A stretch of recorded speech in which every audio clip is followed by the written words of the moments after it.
सबको जी यीशु की प्यारे भाइयों बहनों, फिर एक बार मैं आप सभी लोगों का हार्दिक स्वागत करता हूं ईश्वर का जीवंत वचनों को सुनने के लिए। प्रतिदिन हम लोग प्रभु का वचन सुनते हुए विशेष रूप से इस 40 की इस अवधि में प्रभु के प्यार में, प्रभु के अनुग्रह में हम बढ़ते जाएं। और आज 40 काल का तीसरे इतवार की पूजन पद्धति में हम लोग भाग लेंगे या भाग ले रहे हैं या भाग लेने वाले हैं। तो आज के दिन में मुख्य रूप से हम लोग मनन चिंतन करें ईश्वरीय प्रेम और मनुष्य के जीवन में परिवर्तन, यानी कि ईश्वरीय प्रेम से मानव जीवन में परिवर्तन कैसे आ सकता है, इस बारे में हम लोग आज के दिन में आज के पाठों के सहारे इस बात को हम समझने की चेष्टा करें। तो भाइयों बहनों, मैं आप सभी लोगों का हार्दिक स्वागत करता हूं आज का वचन को सुनने के लिए। मुख्य रूप से आज का पहला पाठ जो निर्गमन ग्रंथ से लिया गया है, अध्याय 17 पद का 3 से 7। इस पाठ को मैं सबसे पहले आपके सम्मुख रखना चाहता हूं, उसके बाद और एक पाठ पर वो मनन चिंतन करें। और आज के दिन में इस विषय पर हम लोग मनन चिंतन करें, ईश्वरीय प्रेम से मानव सुधार। ईश्वरीय प्रेम से मानव सुधार। लोगों को बड़ी प्यास लगी। निर्गमन ग्रंथ अध्याय 17 पद का 3 से आगे लिखा है, लोगों को बड़ी प्यास लगी और वे यह कहकर मूसा के विरुद्ध भुनभुना रहे थे। जब उनको प्यास लगी तो यह कहकर मूसा के विरुद्ध भुनभुना रहे थे, क्या आप हमें इसलिए मिस्र से निकाल लाए कि हम अपने बाल बच्चों और पशुओं के साथ प्यास से मर जाएं? मूसा ने प्रभु की दुहाई देकर कहा, मैं इन लोगों का क्या करूं? ये मुझे पत्थरों से मार डालने पर उतारू हैं। प्रभु ने मूसा को यह उत्तर दिया, इज़राइल के कुछ नेताओं के साथ साथ लोगों के आगे आगे चलो। अपने हाथ में वह डंडा ले लो जिसे तुमने नील नदी पर मारा था और आगे बढ़ते जाओ। मैं वहाँ होरेब की उस चट्टान पर तुम्हारे सामने खड़ा रहूँगा। तुम उस चट्टान पर डंडे से प्रहार करो, उससे पानी फूट निकलेगा और लोगों को पीने को मिलेगा। मूसा ने इज़राइल के नेताओं के सामने ऐसा ही किया।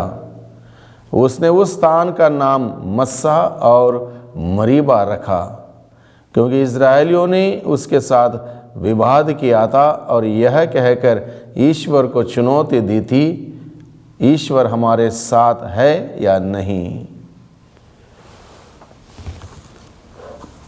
प्यारे भाइयों बहनों, निर्गमन ग्रंथ का इस छोटा सा प्रसंग जो हमने अभी अभी सुना, ये उस बात को व्यक्त करता है, इज़राइली जनता का व्यवहार मूसा के प्रति, ईश्वर के प्रति उनका व्यवहार। ईश्वर जिसने इज़राइली जनता को अपनी निजी प्रजा के रूप में अपनाया, बड़े प्यार से उनको मूसा के द्वारा उनको मिस्र देश से प्रतिज्ञा देश ले जाने की प्रतिज्ञा करते हुए उनको ले जा रहा था।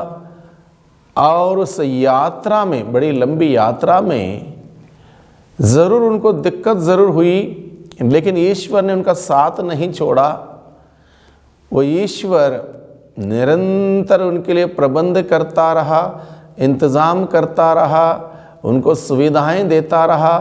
रात को दिए के खंभे के रूप में उनको उनके रास्ते में दिया बनकर उनके साथ रहा।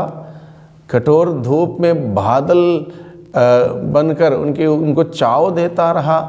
और यहाँ पर इस प्रसंग के माध्यम से हम सुनते हैं, जब उनको प्यास लगी, इंसान अपने स्वभाव के साथ क्या करता है, भुनभुनाने लगता है और भुनभुनाते हुए दोषी ठहराता है मूसा को और ईश्वर पर भी आरोप लगाते हैं। लेकिन ईश्वर वहाँ पर भी अपना प्यार इज़राइली जनता के प्रति प्रकट करते हुए मूसा से कहता है कि मैं इंतज़ाम करने वाला प्रभु हूँ, तुम होरेब की उस चट्टान पर तुम्हारे सामने मैं खड़ा रहूँगा और वहाँ पर उस चट्टान पर तुम डंडे से प्रहार करो। ईश्वर का महान कार्य देखिए, चट्टान में से पानी पिलाने का इंतज़ाम ईश्वर करता है। अद्भुत कार्य करने वाला ईश्वर चट्टान में से, और मूसा से कहा डंडा प्रहार करो चट्टान पर, पानी निकलेगा। पानी निकला, उनकी प्यास बुझी। और इज़राइलियों के लिए इस प्रकार से ईश्वर ने साथ दिया, क्योंकि ईश्वर इज़राइलियों से इस हद तक प्यार करते थे, जो भी उनके निवेदन था प्रभु ने पूरा किया। जब उनको भूख लगी, मन्ना उनको खिलाया, प्यास लगी, चट्टान में से पानी पिलाया।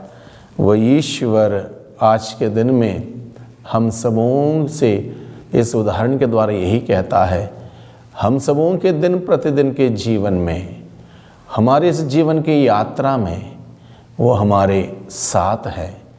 महत्वपूर्ण बात यह है भाइयों बहनों, आज के दिन में हम सबों को समझने के लिए, जिस ईश्वर ने इज़राइली जनता को अपनी प्रजा के रूप में अपनाया, उनका साथ दिया, उनके साथ रहे, उनके साथ चले, उनकी ज़रूरतों में उनके लिए प्रबंध किया, उनके कष्टों पीड़ाओं में उनके साथ खड़े रहे और उनको आगे बढ़ने के लिए उनका मार्ग प्रशस्त किया, खिलाते पिलाते हुए।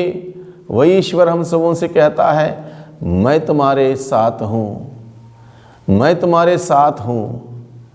इज़राइली जनता की भांति हमारे तमाम प्रकार के बुराइयों के बावजूद, हमारे पापमय जीवन के बावजूद, पापमय आदतों के बावजूद ईश्वर का प्रेम समाप्त नहीं हुआ, कम नहीं हुआ, खत्म नहीं हुआ, वो बना हुआ है। जैसे नबी ईसाया लिखते हैं, चाहे पहाड़ टल जाए, पहाड़ियाँ डबडोल हो जाए, किंतु तेरे प्रति मेरा प्रेम का विधान ना ही टलेगा, ना ही डबडोल होगा। ईसाया का ग्रंथ अध्याय 54 पद संख्या 10। चाहे पहाड़ टल जाए, पहाड़ियाँ डबडोल हो जाए, किंतु तेरे प्रति मेरा प्रेम का विधान ना ही टलेगा, ना ही डबडोल होगा। या तुझ पर तरस खाने वाले तेरे ईश्वर का वादा है। भाइयों बहनों, ईश्वर अपने वादे पर अटल है, दृढ़ है, पक्का है, सच्चा है। वो अपने वादे को टाल मठोल नहीं करता, इसलिए कहता है चाहे कुछ भी हो जाए, तेरे प्रति मेरा प्रेम का विधान बना रहेगा। और आज के दिन में जो कुछ भी हम हैं भाइयों बहनों, ये ईश्वर का प्रेम है, ईश्वर की दया हम पर बनी हुई है। हम अपने कर्म के बलबूते यहाँ पर नहीं, आज के दिन में ईश्वर की दया और प्रेम की वजह से हम लोग आज के दिन में हैं। इसलिए उस ईश्वर के महान प्रेम को हम अनुभव करें, ईश्वर के उस महान प्रेम को अनुभव करें। अपने हृदय को कठोर ना बनाएं, अपने हृदय को कठोर ना बनाएं। इज़राइली जनता ने बार बार अपने हृदय को कठोर बनाए रखा। ईश्वर के उस महान प्रेम को उन्होंने समझा नहीं, अनुभव नहीं किया, उसको ग्रहण नहीं किया। लेकिन ईश्वर का प्रेम बना रहा। वही ईश्वर का प्रेम हम सबों के प्रति बना हुआ है। इसलिए ईश्वर का प्रेम जब हम अनुभव करने लगेंगे, ग्रहण करने लगेंगे, हमारे जीवन में परिवर्तन आएगा, सुधार आएगा। और इस बात को हम लोग आज के इस सुसमाचार के प्रसंग के माध्यम से समझ सकते हैं। संत यूहन्ना के द्वारा रचित सुसमाचार अध्याय 4 प्रसंग 5 से 42 बड़ा लंबा प्रसंग है। और इसका मुख्य केंद्र बिंदु ये है, प्रभु यीशु समारी स्त्री को ईश्वर का प्रेम का अनुभव कराते हुए सही जीवन बिताने के लिए सही रास्ते में बुलाते हैं, सही रास्ते में लेकर आते हैं। इसका मुख्य सार यही है। यानी कि समारी स्त्री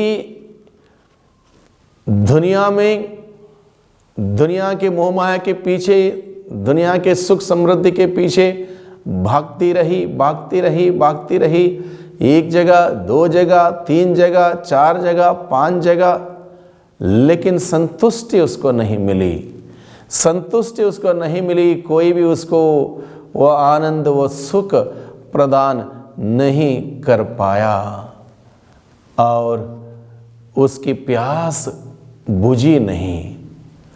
पहले पाठ में हमने देखा कि इज़राइल जनता को प्यास लगी और प्रभु ने उनको तृप्त किया, चट्टान में से पानी पिलाया।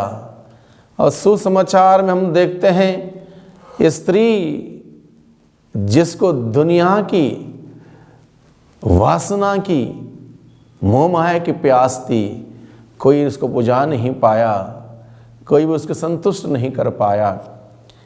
यीशु से मुलाकात, या स्वयं यीशु इनिशिएटिव लेते हैं। प्रभु यीशु इनिशिएटिव लेते हुए उस स्त्री जो पानी भरने के लिए उस कुएं के पास आने वाली थी, वहाँ पर प्रभु उनसे पूछता है, मुझे पानी पिलाओ। और वह समारी थी, वो हैरान हो जाती हैं। ये समारी और यहूदियों में उसका ताल्लुकात नहीं था। अरे कैसे हो गया, मैं तो समारी हूं और मुझसे पानी मांगा जा रहा है। प्रभु एक इनिशिएटिव लेते हुए उससे बातचीत करने लगते हैं। प्रभु का प्रेम देखिए, प्रभु वहां पर उंगली नहीं उठाते, प्रभु उसके कैरेक्टर के ऊपर सवाल नहीं करते, प्रभु उसको डाउन नहीं करते, प्रभु उससे गुस्सा नहीं करते। हालांकि प्रभु को सब कुछ मालूम था स्त्री के बारे में, A to Z। उसके बावजूद कितना प्यार भरा व्यवहार, प्यार भरा संवाद, प्यार भरा एक मुलाकात उस स्त्री से प्रभु करते हैं। और इस प्रकार से बातें आगे बढ़ती हैं। बाद में उस स्त्री को धीरे धीरे बातचीत करते करते पता चलता है कि संजीवन जल देने वाला प्रभु है। वो संजीवन जल देने वाला प्रभु स्वयं उससे बात कर रहा है। इसलिए उसने उसी वक्त जब पता चला कि ये संजीवन जल देने वाला प्रभु है, जिस संजीवन जल को जो प्रभु से हमें मिलता है, उसके बाद हमें ना भूख लगेगी ना प्यास लगेगी। वो हमारे अंदर वो हमेशा वो उमड़ता रहेगा वो जल। तो ऐसी एक आशीष प्रदान करने वाला प्रभु है। इस बात का ज्ञात जब हुआ, ये स्त्री अपना गड़ा वहीं पर कुएं के पास छोड़ के अपने गांव जाती है। सबको बताती है, देखो मैंने एक नबी से मुलाकात की, महान व्यक्ति से मुलाकात की, आओ और देखो। और लोगों को बुला लाती हैं। लोगों ने देखा यीशु को, और लोग बाद में क्या कहते हैं, हमने उसके कहने के वजह से विश्वास नहीं किया, बल्कि हमने स्वयं आकर देखा और इसलिए हम विश्वास कर रहे हैं। देखिए, बुराई से स्त्री अच्छाई की ओर लौट के आती हैं, अपने मोह माया की जिंदगी त्याग कर पवित्र जीवन की ओर लौट के आती हैं, क्योंकि प्रभु यीशु जो पवित्र हैं, पवित्रता का जीवन संजीवन जल देने के लिए उस स्त्री को निमंत्रण देते हैं। और स्त्री ने इस बात को स्वीकार किया, क्योंकि स्त्री को मालूम चल गया, तब तक प्रभु के साथ बैठकर प्रभु की बातें सुनकर प्रभु का प्यार को अनुभव करते हुए लगा कि यह है यह व्यक्ति जो इंसान को जानता है, समझता है और प्यार करता है। और इस प्रकार से उस स्त्री को प्रभु का प्यार प्राप्त हुआ, प्रभु का जीवन उसने स्वीकार किया और प्रभु के प्यार से उस स्त्री के जीवन में सुधार आ गया।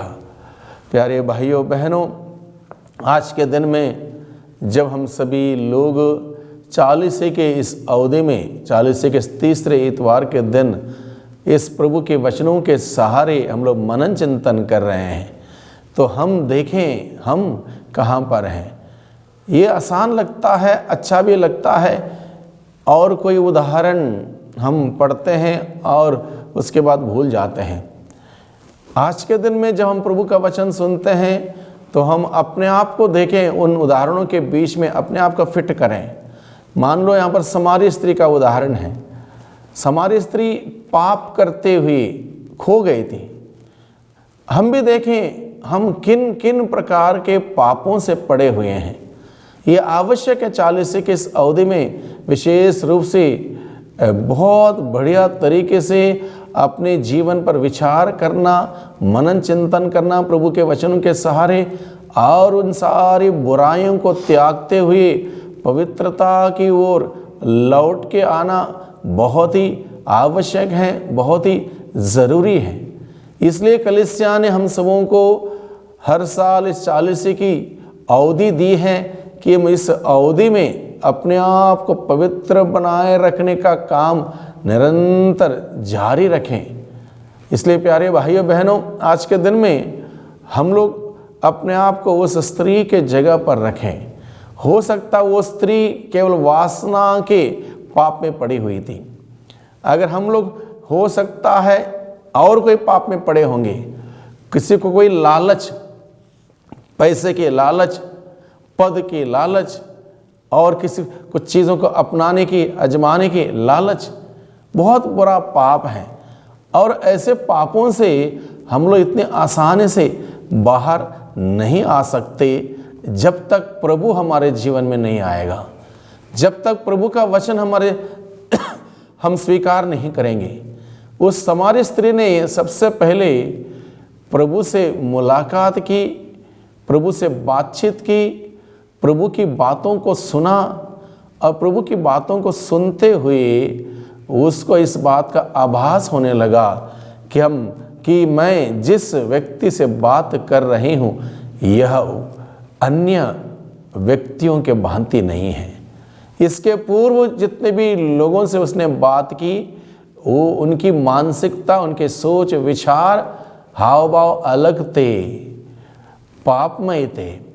अब प्रभु से बातचीत करते हुए, प्रभु की वचन सुनते हुए स्त्री को पवित्रता की खुशबू मिलती है, पवित्रता की खुशबू मिलती है। और वो पवित्रता की वो खुशबू वो ग्रहण करती है प्रभु से बातचीत करते हुए, प्रभु का वचन सुनते हुए। और जब पवित्रता की खुशबू इसके जीवन में वचनों के द्वारा, प्रभु के प्यार भरे मुलाकात के द्वारा इसको मिलती हैं, इसके अंदर अपनी वासना की पापमय बदबू थी वो बाहर जाती है।